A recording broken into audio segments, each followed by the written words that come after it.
And I looked at some of the Castle Rock executives who produced the show, and oh, what is he talking about, you know? But eventually they got their way on that. They did? Yeah, they did, which was good. Which was good, because one of the things I think is interesting, in Curb you don't have the sort of, you know, feedback that you would get on stage in Seinfeld, when you know something's funny because the audience in the studio is laughing. You're doing it without better. I like it better. You like it better? I do like it better because on Seinfeld there were, you know, there were jokes in the show because the audience is there. Well, whether or not they're, I don't really like jokes all that much, writing jokes, but there are times for the audience to laugh. Yeah. And if they're not laughing, then you feel like it's not working, so you have to change the line because you felt the line didn't work. And I didn't really like that process of having to live up to these audience's expectations of a line. Yeah. You know, so I like it better without an audience and just saying whatever I want and not even knowing where they're going to laugh. Right. So, and it's kind of, if they laugh, they do. If they don't, they don't. Yeah. Exactly. Mm-hmm. Yeah. I wanted to ask you about a couple of things that I find sort of surprising about maybe about you or one of them is golf. Golf, yeah. I would not think automatically that you would be an avid golfer. Yeah. But How about this? I'll give you another thing. You would never think that I could ride a horse, would you? Well, I guess not. I can ride, yeah. Yeah, see, I'm defying your expectations a little bit. Yes, you are.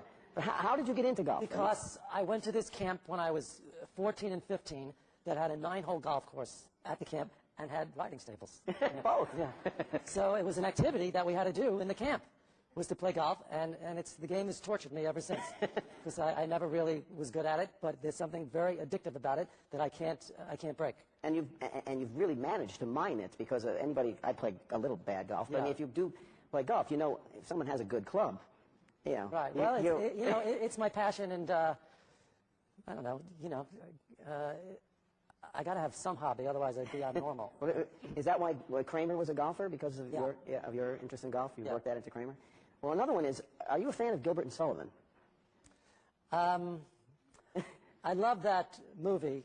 Oh, Topsy-Turvy. Topsy-Turvy. Yeah, great movie. Yeah. Yeah, I love that movie, and I love that what you're talking about is Three Little Maids from School. Yeah. It's one of the music pieces that we do on the show. Dun, dun, dun, dun, dun, dun, dun, dun, dun, dun, that one. Yeah. So that's what he's referring to, and so that's from this Gilbert and Sullivan Topsy-Turvy. Topsy-Turvy. It's the Mikado. Yeah. The Mikado. Yeah. I love that piece, and that it seemed to work for the show. Yeah. I remember being stuck one time for a piece of music, and all of a sudden I said, why don't we try this? And we put that in, and it worked great, and we kept using it. That was like in the second season. What about the theme song? Where did you get that? The theme song I heard on a bank commercial in 1997. All of a sudden, I'm watching TV. This commercial comes on, you know. Yeah. And I was like, "What? Oh my God!" That music. I was like, "It's stuck in your head." It's stuck in my head. Yeah. And you know, and then I saw it again like 3 days later, and I said to my assistant, I said, "There's this commercial. You know, find out what that music is from the commercial." Because I knew that one day I was going to get together with that music. And the commercial went off the air like a week later. It was never on again. It was for a local bank commercial. It wasn't a national commercial. So she tracked it down. She got the music. And then, you know, 2 years later, when Curb started, you got together with the music. Yeah. Well, are you interested in musical comedy? I wondered about the producers thing. And I thought, well, here's Larry basically doing a song and dance number in the show. And I wondered, are you... You know, I was in a hidden...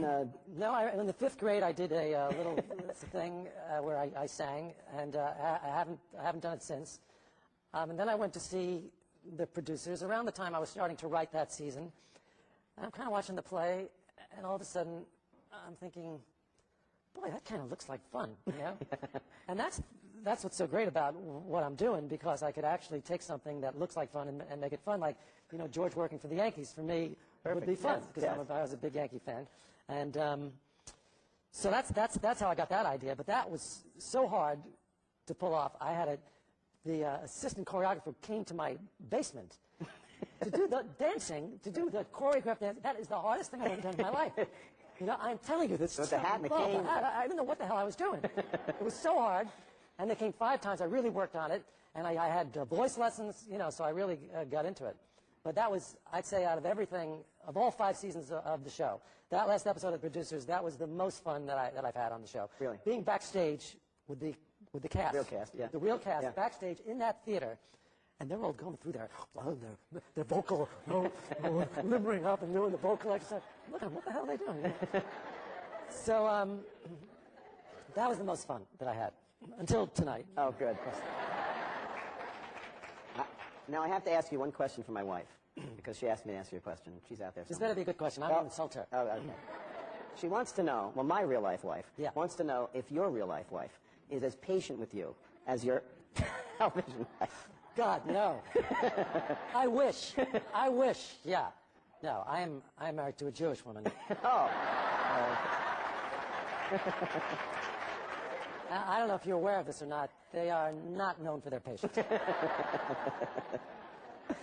So we're getting an idealized performance out of Cheryl. Getting an idealized version of a wife, yes. Okay. Well, before we go to the audience... Let me just say, it's fun to be married to a Gentile, even if it's fake. Even if it's fake. Yeah. I love having two wives, by the way. Yeah. That's nice. A real and one, a people fake think one, that a Jewish one, a Gentile one. And they think that Cheryl's your wife. Many people do, don't they? After we did the special, her aunt called her up, upset that she wasn't invited to her wedding. Well, that's good. That's good acting. We're going to go to the audience in a minute, but I want to ask you, in the last episode this year, you actually died and went to heaven. And it made me think maybe that's the end of the show. I don't know what your thinking is now, but where are you with that, with the future of the show? I've been wrestling with that since like the last 2 months or so. You're not settled on it yet. Huh? Not settled on. I'm kind of leaning toward it, though. You're leaning toward it being. I'm not really being coy or playing hard to get, but it's really something I'm thinking about. But now I'm kind of leaning towards it. I'm just